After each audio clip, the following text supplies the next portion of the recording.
एक छोटे से गांव में अंशु नाम का एक गरीब किसान रहता था। उसका परिवार बहुत साधारण था।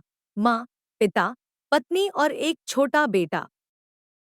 अंशु के पास केवल 2 बीघा जमीन थी।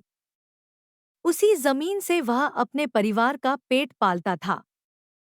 हर सुबह अंशु सूरज निकलने से पहले ही उठ जाता था। वह अपने पुराने हल और बैलों को लेकर खेत में चला जाता था।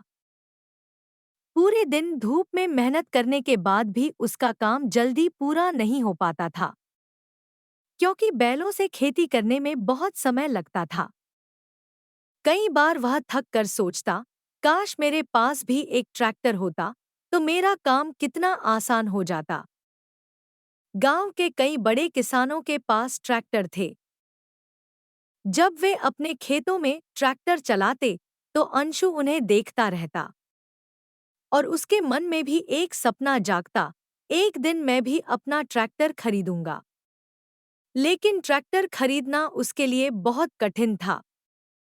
उसकी कमाई इतनी नहीं थी कि वह जल्दी से इतने पैसे जमा कर सके। फिर भी उसने हार नहीं मानी। उसने निश्चय किया कि वह हर साल थोड़ा थोड़ा पैसा बचाएगा।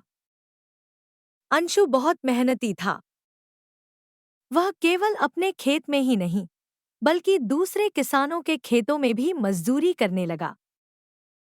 दिन में वह अपने खेत में काम करता और शाम को दूसरों के खेत में काम करके कुछ पैसे कमा लेता।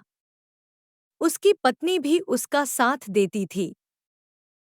वह घर में सब्जियां उगाती और उन्हें बाजार में बेचती थी, ताकि थोड़ी अतिरिक्त आमदनी हो सके।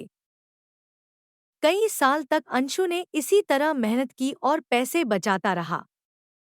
लेकिन रास्ता आसान नहीं था। एक साल गांव में बहुत कम बारिश हुई और फसल खराब हो गई।